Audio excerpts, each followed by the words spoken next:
Hello दोस्तों, नमस्कार, जय हिंद। आप सभी का स्वागत है। उम्मीद करते हैं कि आप सभी लोग अच्छे होंगे।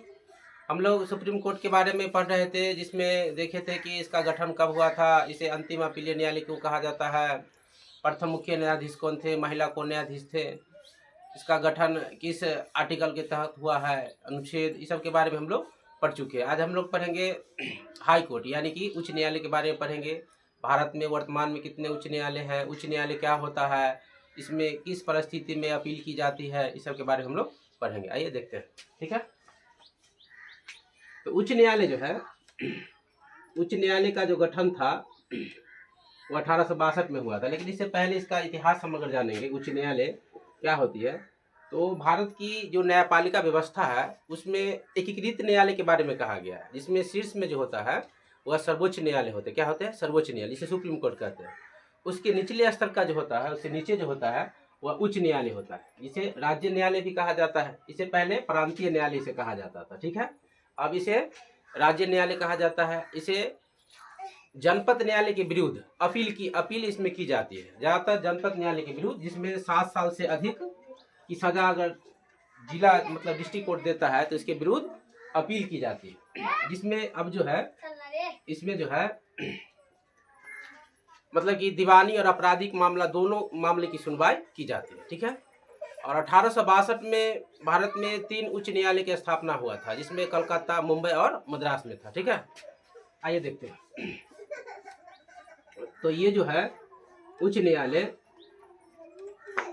राज्य न्यायालय के नाम से भी जाना जाता है। राज्य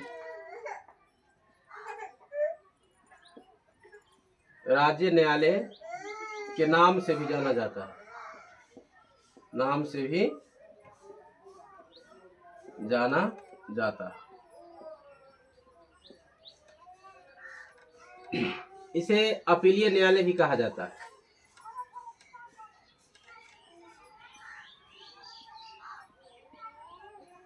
अपीलीय न्यायालय भी कहा जाता है। ठीक है,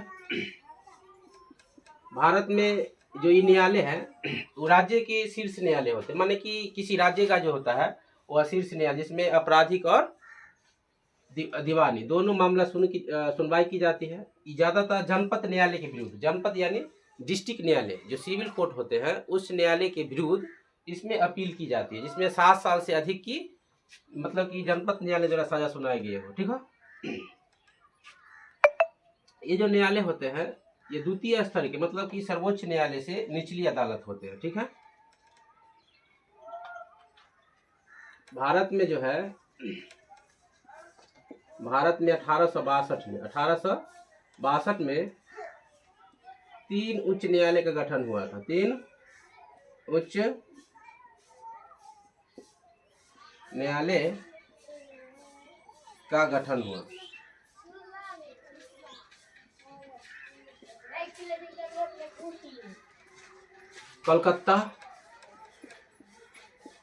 कोलकाता,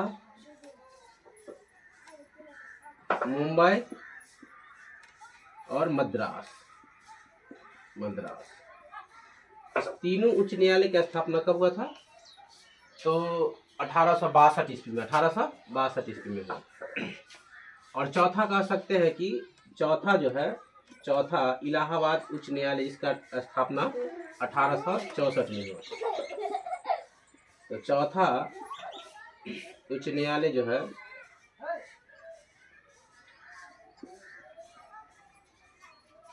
इलाहाबाद, इसका गठन जो हुआ था 1866 में, 1866 में हुआ था। जब इलाहाबाद उच्च न्यायालय गठन हुआ था उस समय इसका जो गठन जब हुआ था शुरुआत में तो आगरा में हुआ था, लेकिन 1869 में इसको स्थानांतरित करके अभी जो वर्तमान में प्रयागराज कहते हैं, इलाहाबाद में इसको स्थानांतरित कर दिया गया। ठीक है, ये चौथा उच्च न्यायालय है। कौन? इलाहाबाद। इसकी स्थापना जो हुआ था 1866 में। अभी वर्तमान में अगर कहा जाए तो भारत का सबसे बड़ा उच्च न्यायालय यही है। कौन है?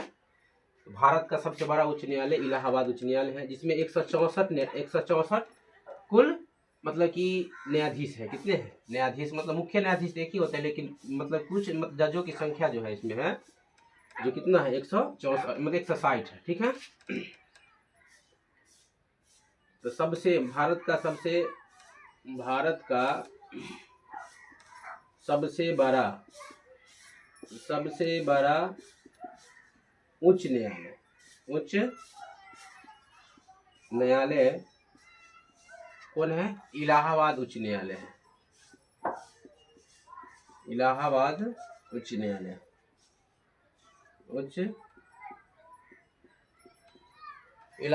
न्यायालय है, ठीक है। जिसमें 160 मतलब कि जजों की संख्या न्यायाधीश है।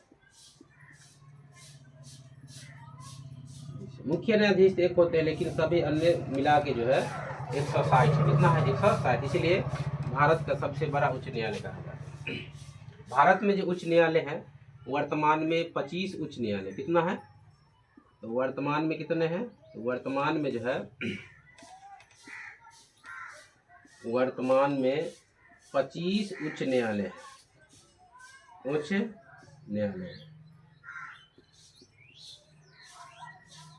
नवीनतम उच्च न्यायालय जो है वह तेलंगाना उच्च न्यायालय, जिसका गठन 2013 में हुआ था। नवीनतम कौन है? नवीनतम तेलंगाना उच्च न्यायालय, ठीक है। तेलंगाना उच्च न्यायालय। उच्च न्यायालय क्या होती है?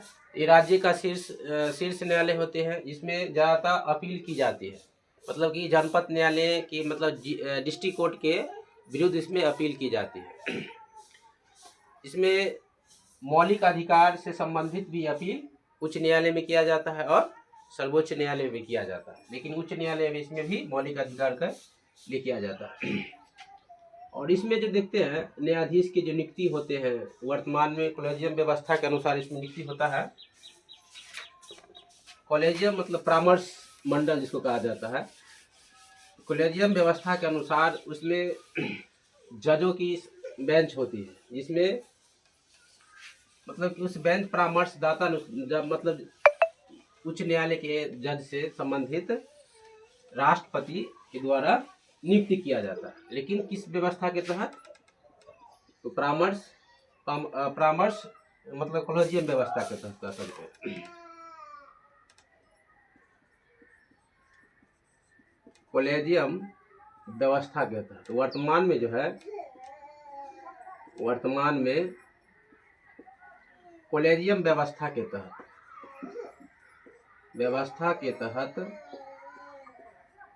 तहत उच्च न्यायालय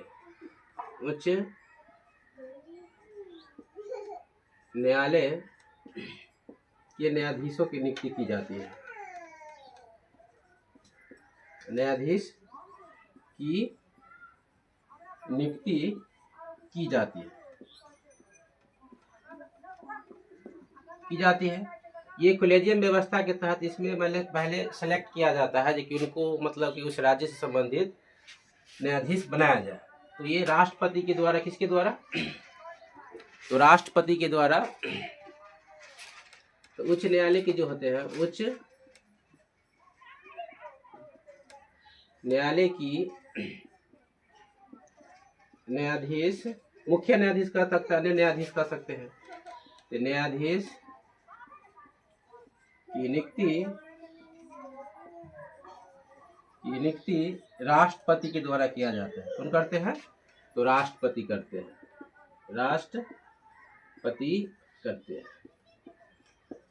ठीक है। लेकिन सिलेक्ट कौन करता है?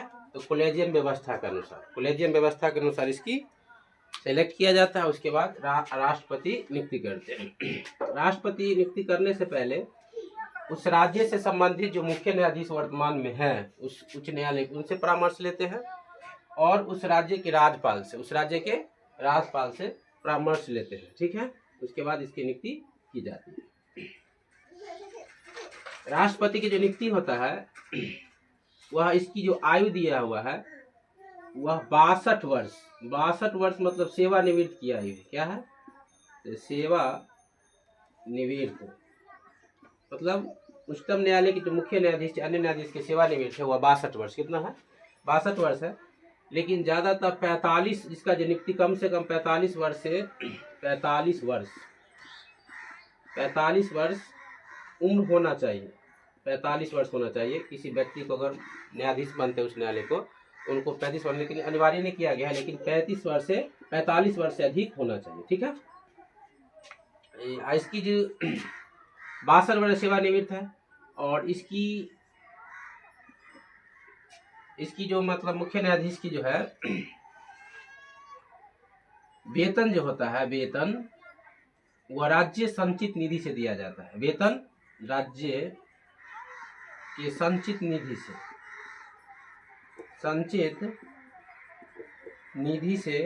दिया जाता है। ठीक है।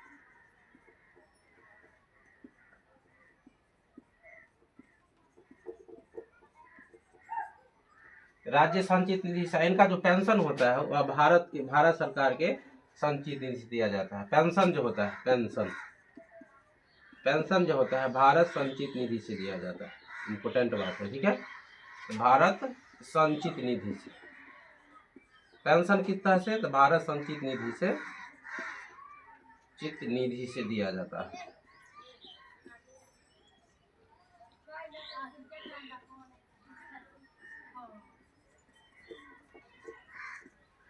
ठीक है।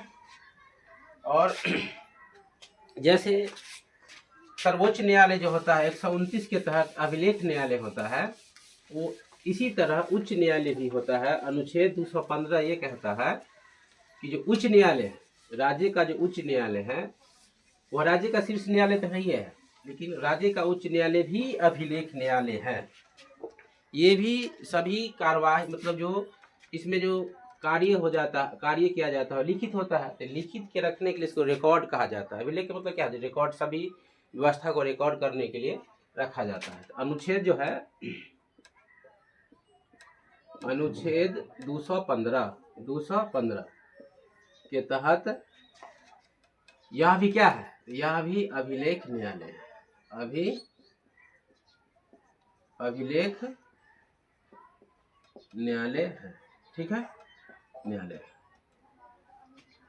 अभिलेख न्यायालय। और इसमें जो इम्पोर्टेंट क्वेश्चन बनता है, राज्य के राज्यपाल की जो नियुक्ति करते हैं तो राष्ट्रपति करते हैं, लेकिन शपथ कौन दिलाते हैं? राज्यपाल के जो है, राज्यपाल की शपथ उच्च न्यायालय के मुख्य न्यायाधीश के द्वारा। किसके द्वारा? उच्च न्यायालय के मुख्य न्यायाधीश के द्वारा, मुख्य न्यायाधीश के द्वारा शपथ दिलाई जाती है। शपथ दिलाई जाती है। ठीक।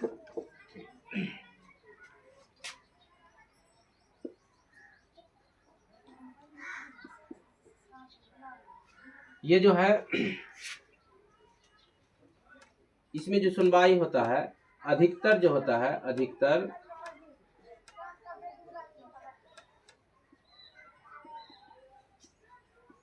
अधिकतर सुनवाई जनपद न्यायालय के विरुद्ध,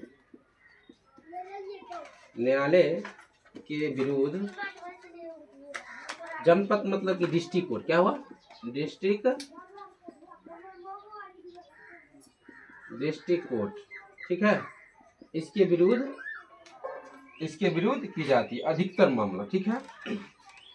इसे अपीलीय न्यायालय भी कहा जा सकता है, ज्यादा अपील की जाती है, अपीलीय न्यायालय भी कह सकते हैं।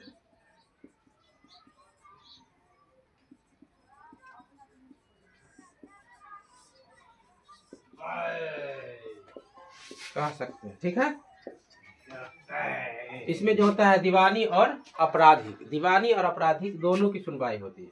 दीवानी और अपराधी अपराधी दोनों की सुनवाई होती है। ठीक है। भारत में ऐसे 3 उच्च न्यायालय हैं, दिल्ली कहते हैं, कलकत्ता, मुंबई और मद्रास, जिसमें डायरेक्ट सिविल मामला की सुनवाई की जाती है। ठीक है। तो 3 उच्च न्यायालय कौन कौन है? तो मुंबई, कोलकाता और मद्रास। ठीक है। Thank you. अब हम लोग इसका जो बचा हुआ टॉपिक है वह नेक्स्ट वीडियो में पढ़ेंगे। ठीक है। धन्यवाद।